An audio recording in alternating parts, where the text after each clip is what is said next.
I got so much motherfucking design on right now.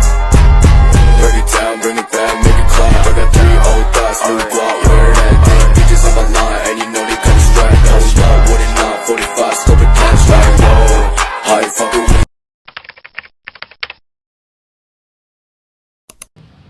Assalamualaikum warahmatullahi wabarakatuh.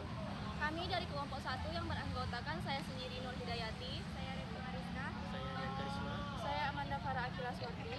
Di sini kami akan memaparkan wawancara cutting dan juga pembahasan materi mengenai korupsi, identitas nasional dan juga ideologi Pancasila.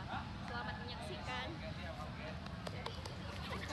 Baiklah, di sini saya akan menjelaskan sedikit materi mengenai pendidikan anti korupsi yang saya ketahui. Pendidikan anti korupsi merupakan suatu tindakan atau upaya untuk mencegah terjadinya tindakan korupsi atau sebagai upaya mendorong generasi muda atau generasi kedepannya untuk tidak melakukan tindakan korupsi. Nah, korupsi itu sendiri merupakan suatu ketidakjujuran atau tindak pidana yang dilakukan oleh suatu individu atau organisasi yang diberi kepercayaan atau jabatan dalam sebuah organisasi. Nah, penyebab dari tindakan korupsi itu sendiri tergolong dari 2 faktor. Yang pertama itu ada faktor internal dan faktor eksternal. Nah, faktor internal itu berasal dari diri pelaku tersebut, seperti sikap tamak atau rakus yang dimilikinya. Setelah itu gaya hidup yang konsumtif. Berikutnya gaya berasal dari faktor eksternal, yaitu contohnya adanya peluang atau lingkungan yang memberi celah atau kesempatan untuk pelaku tindak korupsi itu melakukan tindakan korupsi tersebut. Nah, jadi di sini saya selaku perwakilan kelompok 1 ingin mewawancarai Kak mengenai materi tentang korupsi, pendidikan anti korupsi, yaitu mata kuliah pendidikan Pancasila. Nah, yang mau ditanyakan ini gini Kak. Yang pertama itu kayak menurut Kakak sebagai mahasiswa, tindakan yang seperti apa yang harus dilakukan untuk menanggulangi tindakan korupsi di Indonesia ini? Nah, kalau Kak sebagai mahasiswa, untuk cara menghadapi tindakan korupsi yang ada terjadi di Indonesia ini, itu mengubah cara pola pikir kita sendiri ya. Dan juga kita sebagai mahasiswa disebut sebagai agent of change kan. Berarti itu untuk menyuarakan aspirasi dari masyarakat gitu, dan juga mengkritisi kebijakan koruptif gitu ya. Terus jika pendapatan negara dikorupsi oleh para koruptor itu atau pengelolanya gitu Kak, apa yang akan terjadi pada masyarakat yang berpenghasilan rendah gitu? Menurut Kakak bagaimana gitu terhadap orang yang berpenghasilan rendah? Kalau terjadi korupsi di Indonesia oleh para pemerintahnya sendiri, berarti itu akan menimbulkan melambatnya pertumbuhan ekonomi kita kan, dan juga akan timbul kesenjangan ekonomi yang semakin luas gitu. Terima kasih Kak. Ya, sama-sama. Ideologi Pancasila merupakan kumpulan dari nilai dan norma yang menjadi landasan keyakinan dan juga cara berpikir untuk mencapai suatu tujuan berdasarkan 5 sila dalam Pancasila. Ideologi Pancasila sendiri dianggap cocok sebagai pedoman Indonesia karena sangat sesuai dengan jiwa bangsa Indonesia sendiri. Di era globalisasi ini, Pancasila berusaha menerobos untuk pemantapan mental kaum milenial dan juga dapat diimplementasikan untuk kehidupan berbangsa dan bernegara. Jadi di sini Revi mau mewawancara kakak tentang ideologi Pancasila. Menurut kakak, yang dapat kita lihat pada saat sekarang ini apa saja sih yang menjadi tantangan dalam mengimplementasikan Pancasila dalam kehidupan berbangsa dan bernegara? Yang menjadi tantangan dalam mengimplementasikan Pancasila dalam kehidupan berbangsa dan negara, kalau menurut kakak sendiri itu moral pribadi dari masing-masing orang. Nah, dari pemerintahannya aja udah menunjukkan bahwasannya moralnya itu masih rendah Nah, gimana caranya itu kayak mencontohkan kepada kita, rakyat-rakyatnya itu aja menurut mereka tuh pemerintah tuh nggak bisa. Jadi kayak tantangannya itu sendiri ya kayak moral pribadi masing-masing, ya kesadaran diri masing-masing aja sih, kayak gimana sih caranya itu mereka tuh harus mengimplementasikan Pancasila, karena Pancasila merupakan tonggak dari sifat-sifat kita kan yang ada di Indonesia, sifat-sifat dari masyarakat di Indonesia. Yang menjadi kayak ini loh nama kita itu Pancasila, itu loh orang Indonesia tuh kayak ini papan nama kita tuh Pancasila. Orang-orang di luar negeri tuh ngeliat kita tuh dari Pancasila itu sendiri. Jadi kayak ya tantangannya itu kak ya itu moral.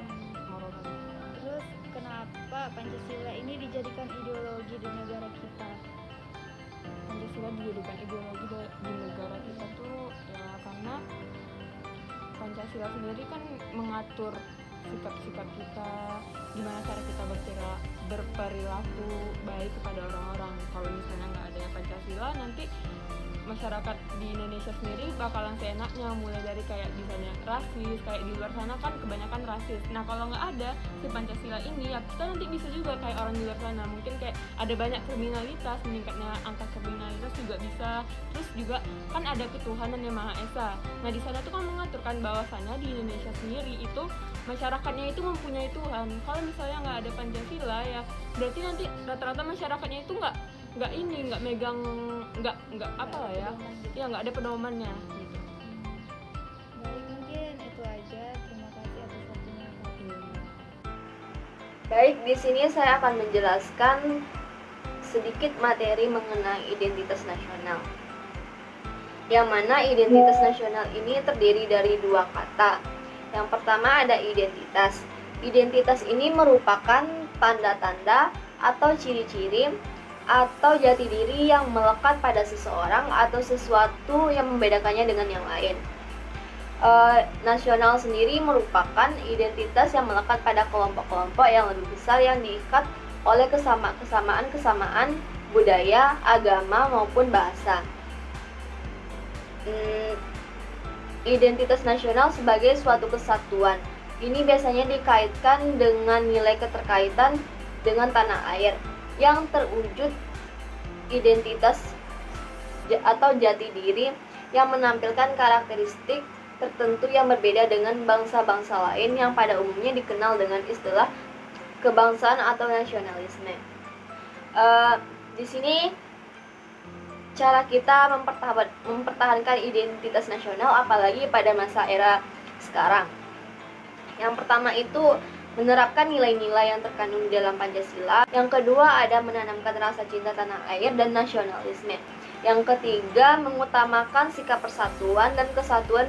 Yang keempat memanfaatkan situs jaringan sosial seperti TikTok, Twitter, YouTube, Facebook sebagai tempat untuk mengenal kepariwisataan daerah. Baik, di sini saya akan mewawancarai salah satu kakak tingkat dari agribisnis. Langsung saja ya. Yang pertama itu menurut Abang bagaimana cara kita mempertahankan identitas nasional pada masa sekarang ini? Kalau menurut Abang pribadi, cara mempertahankan identitas nasional pada saat sekarang ini ya kan banyak nih gempuran dari dunia luar ya. Contohnya kayak demam Korea atau Blackpink atau segala macam kan. Nah, kita juga nggak boleh ngelupain nih budaya kita nggak boleh malu nih. Nah, walaupun kita terbuka untuk dunia luar, tapi kita juga nggak boleh melupakan budaya nasional kita. Mungkin kayak gitu sederhananya. Selanjutnya misalnya nih bahasa nih dikatakan sebagai identitas nasional. Jadi dikatakan sebagai pemersatu bangsa. Bisa nggak abang tunjukkan contoh kasus yang menunjukkan ke sana? Contoh kasusnya yang menunjukkan bahasa itu pemersatu. Nah, kayak gini di kampus nih, kita kan dari berbagai daerah nih, ada yang dari Jawa, ada yang dari Medan, ada yang dari Bali atau segala macam kan, otomatis kan punya bahasanya masing-masing gitu, punya bahasa daerahnya. Tapi kalau kita udah di kampus, kalau bisa dan sebaiknya kita gunakan bahasa Indonesia, karena kalau kita pakai bahasa daerah masing-masing itu takutnya nanti ada timbul kesalahpahaman atau kurang ngerti, jadi menimbulkan sedikit konflik. Jadi alangkah baiknya kita kalau di kampus ini menggunakan bahasa Indonesia. Nah, itulah yang dimaksudkan sebagai bahasa pemersatu, di mana bahasa Indonesia ini semuanya digunakan baik acara formal maupun informal. Baik Bang, terima kasih ya Bang. Jadi kesimpulan yang kami dapat dari hasil wawancara kami mengenai pendidikan anti korupsi merupakan upaya untuk mengatasi atau mencegah tindak korupsi atau upaya mendorong generasi muda untuk menolak dengan tegas tindak korupsi. Korupsi sendiri merupakan suatu ketidakjujuran atau tindak pidana yang dilakukan oleh individu atau organisasi yang diberikan kepercayaan suatu jabatan dalam suatu organisasi. Dan dalam Pancasila tersendiri dapat diambil kesimpulan bahwa Pancasila merupakan dasar falsafah dan ideologi negara yang diharapkan menjadi pandangan hidup bangsa Indonesia sebagai pemersatu, lambang persatuan dan kesatuan serta sebagai pertahanan bangsa dan negara Indonesia.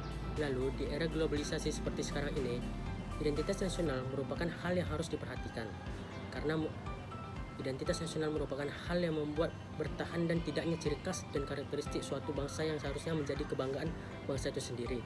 Karena identitas nasional merupakan salah satu senjata untuk bersaing ke arah yang lebih positif pada globalisasi saat ini.